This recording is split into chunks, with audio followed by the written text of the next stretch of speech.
Wow. Well, welcome. Good morning. Mayor Tory, thank you so much for joining us. And I want to start off by thanking you being on the 12-step program of being a recovering mayor of a large city.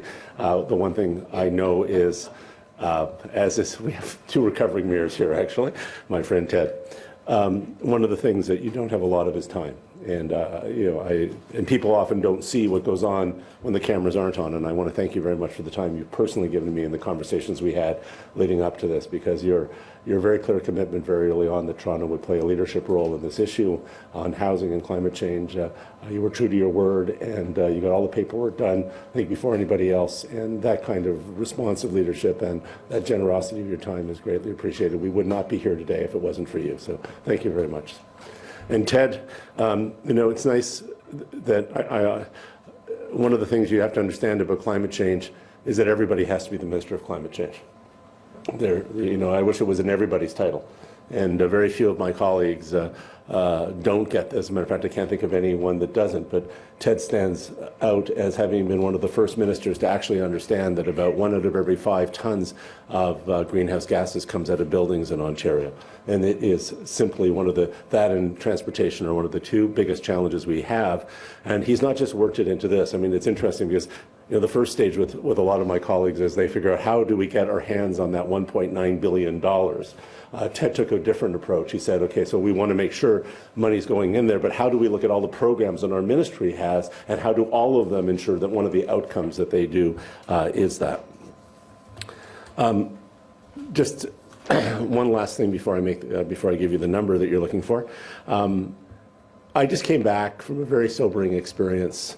I was sitting in a room last Friday with Christian Lagarde, the president of the International Monetary Fund, Jim Yong Kim, the president of the World Bank, Ban Ki-moon, the Secretary General of the United Nations, and the Secretary General of the OECD, president of Unilever, the president of Michelin Tires, the ambassador of Norway on behalf of the Nordic countries. It was about 30 of us in the climate pricing leadership group, and it was extraordinary conversation because what everyone was saying, and Jim Young Kim opened up by saying, I have to tell you yet again that the science is more alarming than it was 6 months ago, and the amount of time we have is short. We are still tracking for 4 degrees Celsius, mean temperature change by the middle of the century. That would mean massive loss of human life, mostly from massive droughts and changes in the climate that would deny us the food we need to sustain the human population that we have right now. And in Ontario, we'll be affected more acutely than most parts of the world. Southern Ontario, regardless of what we do, sadly, will be 4 degrees Celsius warmer by 2050. And Northern Ontario will be at least 8 degrees Celsius warmer.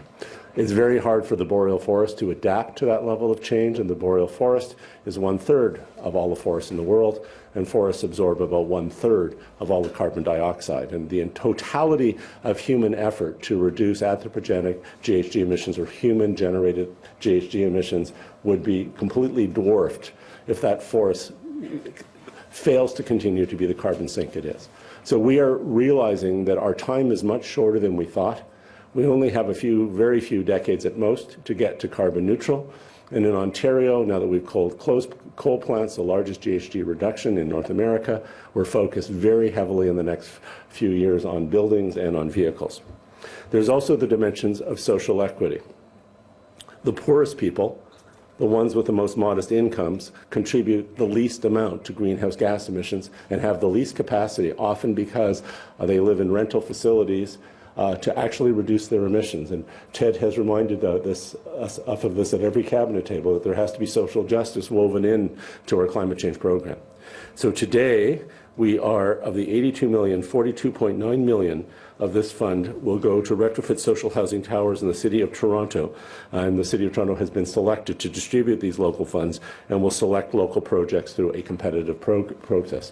This money, as you know, because we often get asked in the House, has to go to reduce greenhouse gas emissions. But obviously, some of the things that you do to reduce GHG emissions reduce heating costs. You do geothermal. You take out natural gas heating cooling systems that are carbon intensive and replace them with with less expensive systems. When you retrofit windows, because you do it by removing natural gas or by reducing demand during peak, so we shave off the need to ever turn those natural gas plants on, the City of Toronto can weave this money to leverage it, because if you come into a building like this, I'm sure that this attached to other initiatives will provide economies of scale, because if you're bringing workers in to fix a building, to do GHG, I'm sure that most of the housing folks will be leveraging that. The other piece of this that's really important is that this is a down payment. This is the $325 million Green Investment Fund the Premier and my colleagues and the Minister of Finance announced just a few months ago. This is drawn from the first will be drawn from the first round of the auction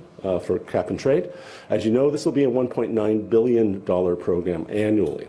And that may sound like a lot of money, but if you go stand up on the CN Tower and you look at just the buildings in central Toronto, you get a sense of how many billions of dollars it will take to retrofit all of the commercial and residential buildings to be net zero. The good news is that as a result of that, almost all of those buildings will be less expensive to heat and cool. Matter of fact, we already have home builders and condo developers that are building net zero buildings. And why are they doing it? Because they're huge environmentalists? I would like to think so, but they all tell me that a net zero house where you have, you know, a geothermal unit in the basement and a battery and a solar panel on the roof has no heating cooling bill. And it's a lot easier to sell a house or a condo that doesn't come with a heating cooling bill than one that does. So the economics of the environment of environmentalism here work very well to support mass deployment. So for consumers, we'll be looking at assistance the same way we have with electric vehicles, where we have up to a $14,000 subsidy. We will be looking for a solution for homeowners. But that does not help people in Tobias House or places like that. Here we need a different approach. We actually need to go in with direct dollars with the city, recognize the autonomy and role of cities as a full order of government and an equal partner, respect their housing plans and policies, don't duplicate their efforts, don't create a parallel bureaucracy, but actually support the very competent and well thought out housing strategies of the City of Toronto. So that's our approach. This is the first of what I think will be many substantive announcements on housing, and you can get a sense that $42.9 million is a substantial amount, but it will be a relatively modest amount compared to the future investments we'll be making. And if you have a revenue neutral price on pollution, you don't have billions of dollars to retrofit all these buildings. So this is not revenue neutral to the people who live in Tobias House. This is not revenue neutral to people who live in Toronto and Ontario. This is revenue positive because the price on pollution is helping them pay for the retrofits that they need to get net zero. So thank you very much, Your Worship. Minister McMeekin, always a great honor to have you in Toronto Centre. Thank you, and thank you for coming out. Well, ministers, and good morning, ladies and gentlemen. I am very happy to be here with the two ministers, and it is a file that I've had an abiding interest in since I became the mayor, and will continue to do so, because it is a file in a number of respects. Supply, of course, which is inadequate, and the minister mentioned some of the initiatives to be discussed another day that are being undertaken in that regard, but also something that I've talked about consistently and constantly since I became mayor, which is the repair of social housing. And this announcement today addresses a very important element of those required repairs, and does so in a way that will produce benefits beyond just the repair of housing. But I do want to be here as mayor to acknowledge that this announcement today represents a major step forward in three respects. First of all, and most importantly, this will improve the lives of the people who live in the social housing buildings, whether they be buildings that are managed and owned by the Toronto Community Housing Corporation or other social housing buildings. We all know something as simple as bad windows have a number of negative environmental consequences, a number of cost consequences, but they also create drafty, less humane living conditions for people. And that's just one example of the kind of thing that is going to be addressed with this money that will improve the living conditions of the people who, perhaps as was implied by Minister Murray, have less control over these kinds of things on their own. Secondly, the monies invested here will help to conserve energy. And this is energy that is presently wasted by buildings that are old. They leak like a sieve. and they should have been repaired a long time ago from the standpoint both of the living conditions of the people, protection of the environment, and quite frankly the cost of not repairing them. But that was then, and this is now, and we now have some money to begin an improvement that will take place across dozens of towers, some owned by the Toronto Community Housing Corporation, some not. But it will make a difference in terms of the greenhouse gas footprint that Minister Murray talked about. And then finally, it will lead to significant ongoing energy savings in the future. And these are costs, as was pointed out by the ministers, that are borne by the Toronto Community Housing Corporation and by the social housing providers. And to the extent that those bodies can save money going forward on heating costs and energy costs generally, that money will be then available for other purposes. So this is a very positive thing. And the other positive thing that I want to say about this, and this is a good first step, and it's only a first step because there is more to be done, and I'll take the words down payment at face value. But, you know, we have a big job here to do after decades of a lack of action, a lack of adequate action in any event.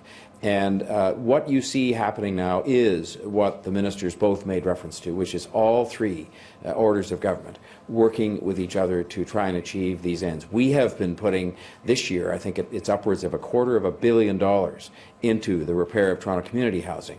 And we've been looking for partners in this because the property taxpayers of Toronto simply cannot sustain making those repairs on their own, which total, as you know, well over $1 billion. And so, in fact, closer to 2. And so we need the other governments, and the new federal government has indicated its intention through its infrastructure funding to make funds available that we can apply to the repair of social housing.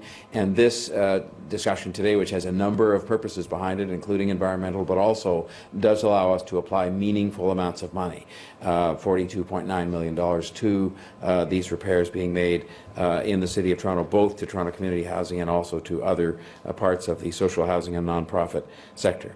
There's much more to be done.